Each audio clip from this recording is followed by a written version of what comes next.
Now, there are three verbs here that I want us to get a hold of, that it tells us something about God. At first it says, I have surely seen the oppression of my people. So that God sees what's going on. The second thing he says, I have heard their cry. So we know that the God who is revealed here is not blind, nor is he deaf, nor is he ignorant, because he goes on to say, because I know of the sorrows that they have borne. And so then he announces to Moses the purpose of this divine visitation. He said, so I have come down to deliver them from the hand of the Egyptians and to bring them out to the place of milk and honey, and so on. And he said, come now, and I will send you to Pharaoh, that you might bring my people, the children of Israel, out of Egypt. Now, the first thing that Moses says to God in response to this is a question. Moses' question is this: who am I? All of a sudden, Moses apparently doesn't know who he is. He hears this mandate from God. God is telling him to go on this mission in God's behalf and behalf of the people. I said, who am I to do this? So the first thing that happened in his encounter with God was he became confused about his own identity. If you've ever read Calvin's Institutes, and if you answer that question by saying no, then I respond to you, shame on you. You're missing one of the most beautiful pieces of literature ever written on the things of God, second only to the Bible in terms of the majesty of this book. You need to read it and reread it. And then when you're done with that, read it again. But Calvin begins the Institutes by saying, we never know who we are until we first know who God is. Again, remember in Isaiah 6, after Isaiah saw God high and holy and lifted up and heard the angelic chorus of the three times holy, what was his response? He pronounced a curse upon himself, saying, woe is me, for I'm a man of unclean lips, and I'm not alone. I dwell in the midst of a people of unclean lips, because for the first time in his life, dear ones, Isaiah found out who God was. And at the same time, for the first time in his life, he found out who Isaiah was. And that's what Calvin is getting at. He said, if we just look at ourselves and then judge ourselves among other people around us and compare ourselves with each other, pretty soon we will have such an inflated view of our own greatness that we will address ourselves as only slightly less than demigods. That is, as long as our gaze is fixed to the earth. But if by chance we would lift our eyes to heaven, we would see the brightness of the sun, into which we cannot gaze directly, for it would destroy us. But as soon as we consider what kind of a being God is, then immediately, as the holy men of old did, we tremble as we are aware of our feet of clay and of our frames of dust. So Moses has this momentary encounter with the holy. And the closer he gets, the more afraid he becomes. And when he hears the voice of God, and the voice of God sends him on a mission, wait a minute. Who am I that I should go on this mission. And so God said, I will certainly be with you. He doesn't really answer Moses' question as to who Moses is. He just said, don't worry about who you are, because I'm going to be with you. And this shall be a sign to you that I have sent you. When you have brought out the people of Egypt, you shall serve God on this mountain. Now we get to the crux of the matter. Moses said to God, indeed, when I come to the children of Israel and say to them, the God of your fathers has sent me to you, and they say to me, what is his name? What shall I say to them? So now you see where Moses is directing his interrogation. He's no longer asking the question, who am I? What's he asking? Who are you? What's your name? We started Ligonier Ministries about 40 years ago. In the very early days of that ministry, I had somebody come and ask me the question, what are you trying to do? What's your mission? What's the purpose of this ministry that you've put together? And he said, what's the most? I said, I told him, well, it's a teaching ministry to help ground Christians in the Word of God and so on. And he says, well, what is it that you want to teach people that the people in this country don't know? And I said, that's easy. Who God is. I said, I know that everybody in the world knows that God is, because God has so clearly manifested himself to all of them in creation that men are left without excuse because his general revelation has pierced their minds. They know he exists, but they hate him. And I said, in a large measure, that's because they know he is. They don't have any idea who he is. And the fellow said, fine. He says, but what do you think is the most important thing that Christians need to know in this day and age? I said, that's easy. And he said, what? I said, Christians need to find out who God is. And I think the greatest weakness of the church in our day is the virtual eclipse of the character of God, even in our churches. Talked to a woman once with her PhD in psychology who was a member of a church on the West Coast, and she was very angry, and she came to me. I said, what's the matter? And she said, you know, I get the feeling, I go to church every Sunday, and I get the feeling that our minister is doing everything he can to conceal from us the character of God, because he knows that if he really opened up the scriptures and proclaimed the character of God as he's portrayed in the Bible, he's afraid that people would leave the church because they're uncomfortable in the presence of the holy.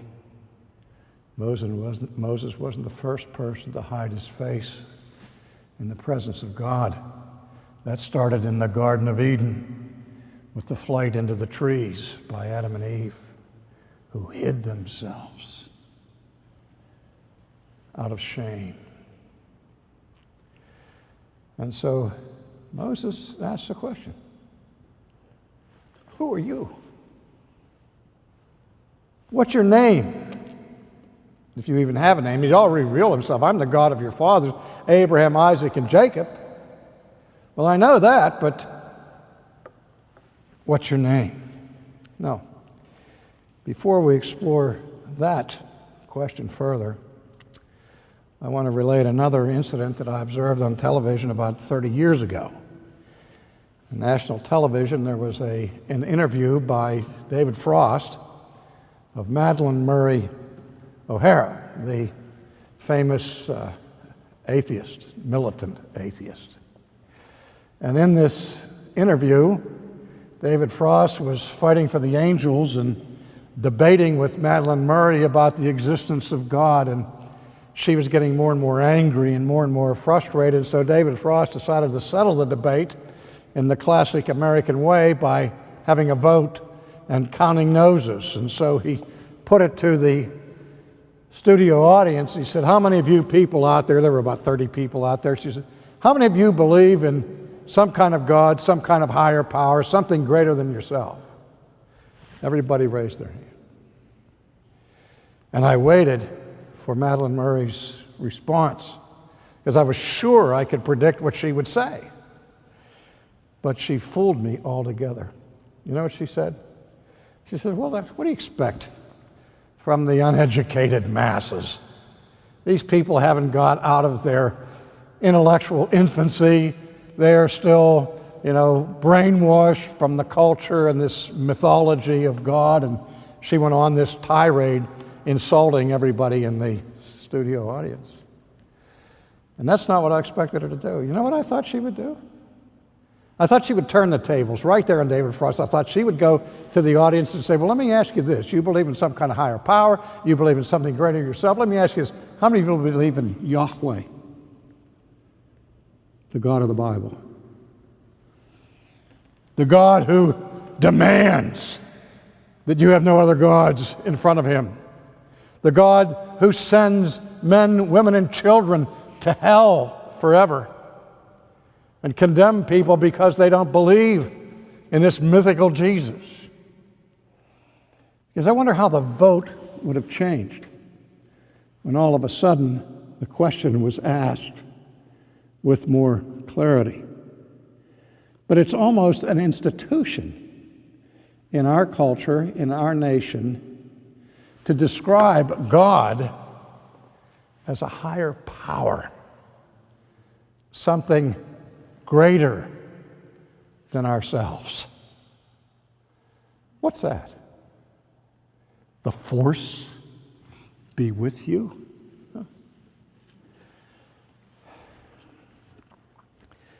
What is this higher power? Gravity? Lightning?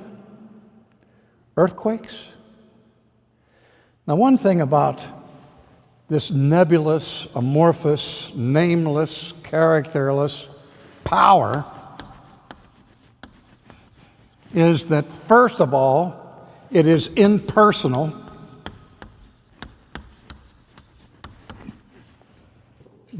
Impersonal. And second of all, and most important, it is amoral.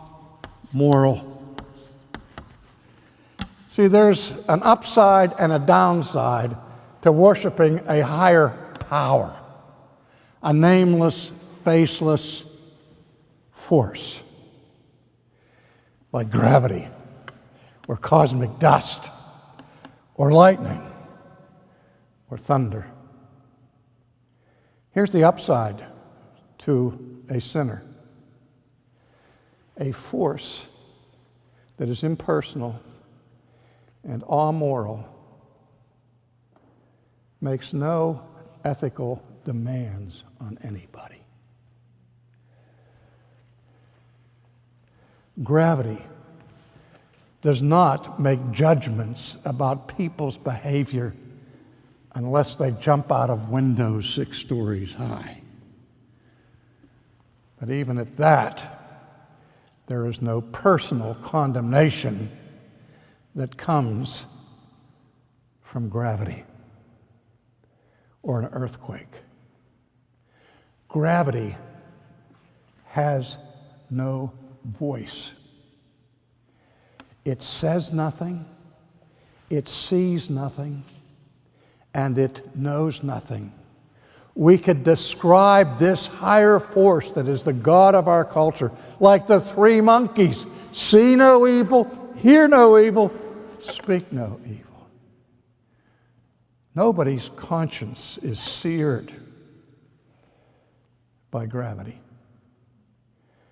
If the higher power is impersonal and amoral, that gives you a license to behave any way you want to behave with impunity. But what's the downside? The downside is that there's nobody home out there. That this force means that in the universe, there is no personal God, no personal Redeemer. What kind of a relationship, what kind of salvific relationship can you have with thunder? Thunder makes noise. Thunder booms through the skies. But in terms of content, it's mute. It's tongue-tied. It has no revelation. It gives no hope. And gravity has never been able to forgive anybody for their sins. And the first thing we see here in God's answer to Moses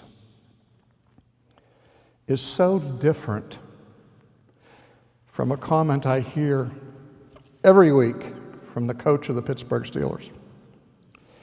I listen religiously every week to the coach's, Mike Tomlin's, press conference. And it seems like after every game, the press corps asks him the same question every week. And it's like you could just run the tape. I know what Tomlin is going to say to those reporters before he says it. He's going to say, "Well, my focus is what we did wrong last week. My focus is on the next game." He always says that. And they say, "Well, what about this and what about that?" And every time a week he says, "Well, it is what it is." A redundancy, of course. But you see, that's the name of the God of America. It is what it is. But when God asked Moses for his name, he didn't say, "It is what it is." He said, "I am who I am. Yahweh. That's my name." And the very first thing that God reveals about himself in that name is that he's personal. That he can see, he can hear, he can know, he can speak, he can relate to those creatures he made in his own image. He is the God who brought up his people out of the land of Egypt. He's a God with a name, a God with a history. I taught a course in college many years ago on theology, and we were studying the names of God, and I was trying to illustrate this to the significance of the names of God and what they reveal about God's character to the class. And just at the beginning of the class, this girl, I'll call her Mary, walked in the room, and she walked in a strange, somewhat awkward demeanor. She walked in like this. And anybody that looked, or if she really walked in like this, could see the glittering diamond ring on her left hand. And I said, "Wait a minute, Mary." I said, "Do I see a diamond ring on your finger?" She said, "Yes." I said, "Are you engaged?" And she said, "Yes." I said, "To whom are you engaged?" And she pointed to her boyfriend in the back row. His name was John. She said, "To John." I said, "Well, congratulations. Do you mind if I ask you a question?" And she said, "What's that?" I said, "When you say you're going to marry him, I assume that you love him. Is that a safe assumption?" And she said, "Yes." I said, "Well, tell me, why do you love him?" In front of the whole class, I asked her this. "Why do you love John?" And she said, "Because he's so handsome." I said, "Well, yes, he is very good looking, but look at Bill back there. He was the escort to the Queen this year." I said, homecoming Queen. I said, "Don't you think he's good looking?" "Oh, yeah, Bill's very handsome." I said, "Well, then there's got to be something else about John besides that he's handsome." And she said, "Well, He's so athletic. I said, yes, he is. He's good. I said, but Bill's the captain of the basketball team. He's athletic too, so why don't you love Bill instead of John? And she's starting to get frustrated now. She said, well, John's so intelligent. I said, he is. He's a very good student. He said, of course, Bill's probably going to be the valedictorian of the class. So you're not getting it, Mary. There's got to be something else about John that distinguishes him from Bill in your eyes and in your appreciation. Something. Visions of lavender skies and galaxies unknown, where reality bends in imagination zone.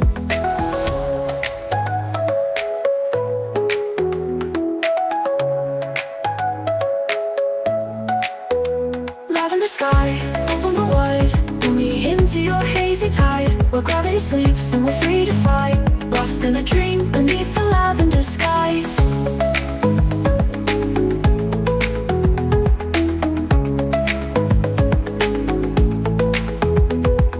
Streetlights flicker on, casting shadows long, but my mind's adrift, carried by a distant song. A melody woven from stardust and light, guiding me onward through the velvet night. And I feel it in my soul, a sense of release, as the weight of the world finds a moment of peace. The boundaries blur between what's real and surreal, in this lavender haze where all things feel.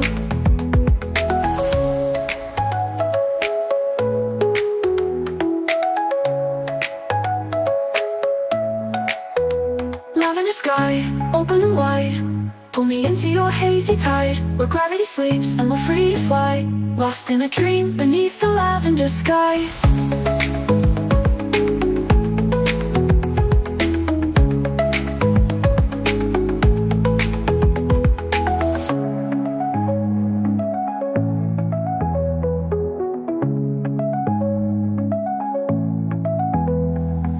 Falling colors paint the air, a kaleidoscope of sound, whispering secrets on the wind all around. No need for words, just let go and see the infinite possibilities waiting for you and me.